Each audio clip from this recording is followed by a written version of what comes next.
都係海嚟。呢度仲有間船廠整船，邊似得而家咁多人咁多樓，日日都塞車。我爸講嘅。我想做將軍澳區嘅導遊，因為我唔想再跨區返工。再6個得唔得啊？我嘅志願係做將軍澳區嘅導遊。將軍澳唔係一個住宅區咁簡單㗎，係呢度最多就係大廈、商場、公園同人。但係呢度唔止呢啲咯，將軍澳係好有潛力發展旅遊業。香港嘅旅遊業俾人話單一，好多年都冇乜新嘢。點解唔學下南韓咁，將電視電影嘅場景打造成旅遊景點？真係有得諗㗎喎！將軍澳最出名嘅電影地標一定係厚德。周星馳套《回魂夜》就喺度拍㗎啦，但係唔知領展係咪嫌套戲拍到呢個都會級商場太過草根啦，所以佢哋不斷裝修，想還原呢度中產嘅特色。所以如果你想揾翻《回魂夜》嘅90年代情懷，試下去厚德邨啦。但係如果你真係好想去埋商場體驗下嘅話，唯一冇變嘅就係呢度。你望下啲玻璃。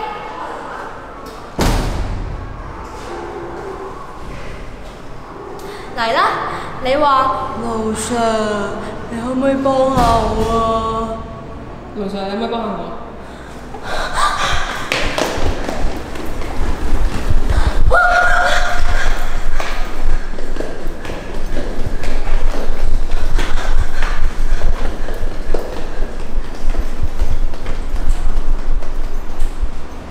體驗完畢。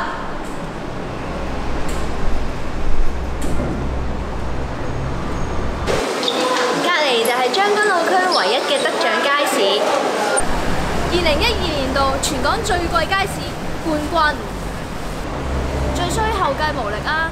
不過嚟緊呢度會再裝修，應該冠軍在望。你嚟坑口一定要嚟呢度買嘢，唔使去半山都可以體驗到半山級嘅價錢。之後就係海濱長廊呢度，當年學是學非班中女曾經喺度拍嘢，學是學非，明辨是非。個 camera 要揈㗎，唔係我睇落去好柒㗎。學是學非，明辨是非，差唔多啦。呢個係我集集都會追嘅節目，我又冇特別留意佢哋講咩喎。但係呢個節目有種魔力，當我一開，我媽就即刻唔會出聲，因為佢知佢嘈唔過佢哋。又或者最近嗰套《不懂撒嬌的女人》啦，而家我行過呢度都會有個感覺。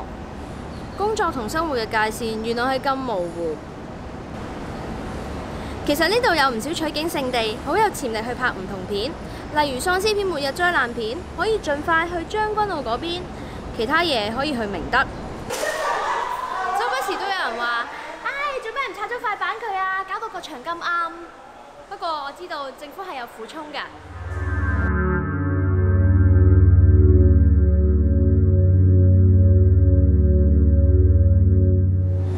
如果講景點，要俾人知你嚟咗將軍澳，打卡位一定係將軍澳站，打完仲可以即刻搭車走。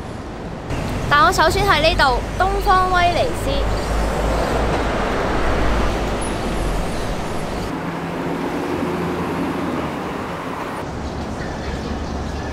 其實我哋有唔少充滿藝術色彩嘅地方，足以將呢度打造成藝術之都。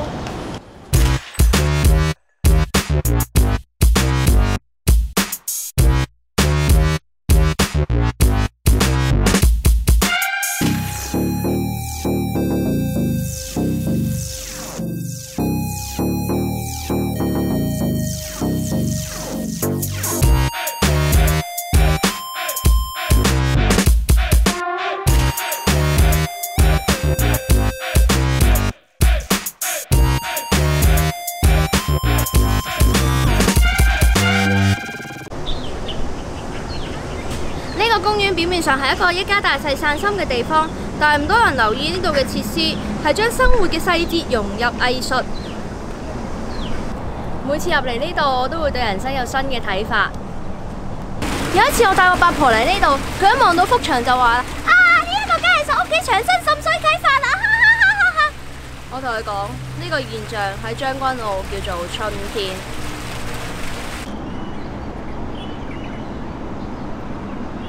呢個雕像應該係紀念移民嚟將軍澳嘅韓國家庭。呢個健身設施嘅設計參考咗非洲土著嘅樂器，跟住呢度，當你坐入去就好似喺阿媽個肚度，估唔到喺呢個雕塑裏面仲可以體驗翻喺阿媽個肚度仲係條精蟲啊，唔係，定係卵子啊！我帶個八婆嚟呢度嘅時候，佢話呢一個雕塑係標誌住將軍澳堆填區而家淨係收建築廢物喎。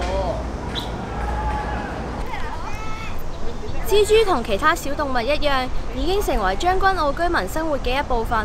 當你爬入去嗰陣，你會發覺你同時成為佢生命嘅一部分。呢個就係呢件藝術品嘅中心思想。我估，你知唔知其實呢一區有個免費嘅主題公園俾小朋友呢？就喺前面。全港最細嘅主題公園——石器公園。呢個公園係以石器時代做主題，俾小朋友體驗當時嘅生活。由於當時仲未發明石板燒，所以就要將啲生牛肉切成薄片，放喺呢塊太陽能板上面慢慢加熱。呢個就係佢哋用簡單工具整嘅樂器。夜晚成族人就係圍喺度自娛。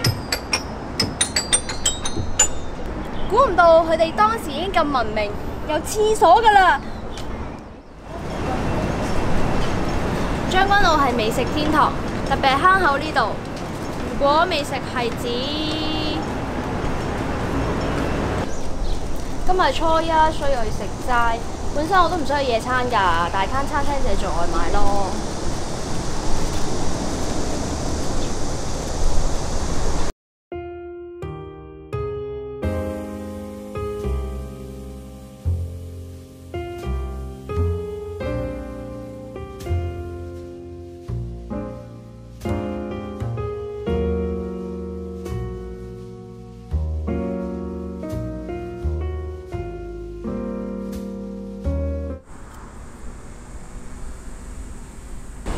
呢度冇大家諗到咁完美啦。第一，呢區真係好多人。你平日返工、放工、搭地鐵或者週末出街買嘢，你就知㗎啦。有次我去小夏威夷徑諗住避世啦，哇頂！人仲多過樹嘅。有啲人啊不滿呢區嘅大自然，要讓路俾政府起樓。喂，但係你睇下周圍幾多樹啊？呢個位空咗出嚟嘅，政府諗住起插針樓，咁咪幾好睇。啊，唔係，應該起咗2棟雙龍出海。亦都有唔少人批評啊，呢度啲物價同樓價太高。喂，但係既然周圍都係咁貴，真係唔係問題啦。呢區呢，的確有好多基本設施都係冇嘅，酒吧啊、disco 啊、卡拉 OK、賭場咁。不過有需要嘅人都識自己去公園解決㗎啦。同其他區一樣，呢度唔係度度都好安全。呢個係將軍澳最危險嘅地方。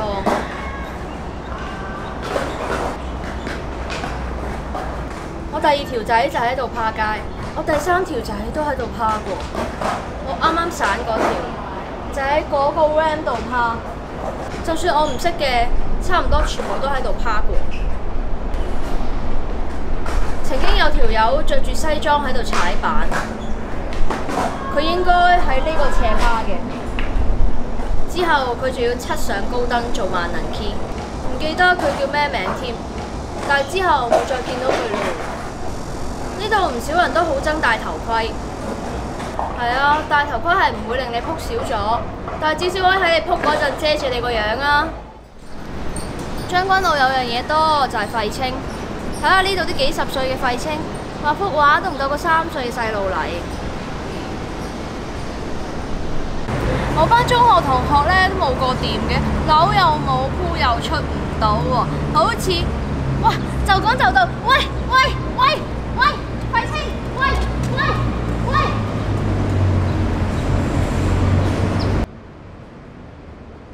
住寶林同坑口啲人好似行得特別快㗎，可能驚下一班車去康城啩？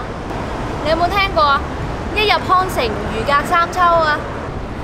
好似呢，我住呢頭個 friend 話齋，你知唔知有咩係難聽過粗口？就係本班列車以康城為尾站。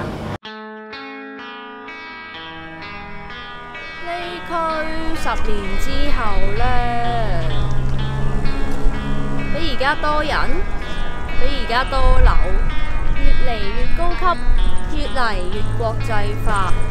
當厚德商場都要改個英文名，當樓盤啲名唔係正常人識讀，當英法國際學校都睇中呢區，過多幾年你想繼續住喺呢度，就會覺得要學多幾種語言。謝開，滾開 ！Excuse me， 夫咧夫，酷雪阿飛哇！10年之後，世界末日未呢？你都唔知世界末日未，咁我點知10年之後會點啊？